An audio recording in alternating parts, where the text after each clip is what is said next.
জামিয়া মাদ্রাসা। সেই মাদ্রাসায় অনেকগুলো তলবে আলিম লেখাপড়া করতেন। তাদের মধ্যে একজন ছাত্র ছিল খুব মেধাবী। সেই মেধাবী ছাত্রকে ওস্তাদ ডেকে প্রত্যেকদিন বলতো, তুমি প্রত্যেকদিন সবার আগে মাদ্রাসায় আসবে। কথা মতো সেই ছাত্র উস্তাদকে কথা দিয়ে যাইতো, আমি প্রত্যেকদিন সকালবেলায় মাদ্রাসায় আসব। কিন্তু দেখা যাইতো প্রত্যেক দিন সে দেরি করতো এবং সবার শেষে বসতো।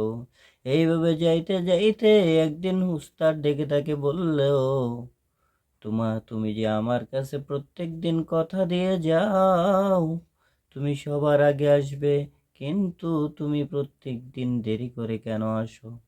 সেই ছাত্রটি বলতেছে, হযরত, আমি তো প্রত্যেক দিন বাড়ি থেকে সবার আগে বের হই মাদ্রাসার উদ্দেশ্যে, কিন্তু আমি যখন বাড়ি থেকে বের হই রাস্তায় যখন হাঁটতে শুরু করি, আমার প্রতি পায়ের নিচে বিদ্যুতের নেই চমকাইতে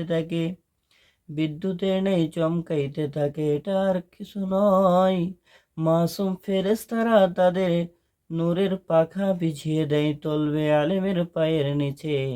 সেই তলবে আলেম আর কেউ নয়, হযরতে ইমাম গাজ্জালী রহমতুল্লাহি আলাইহি।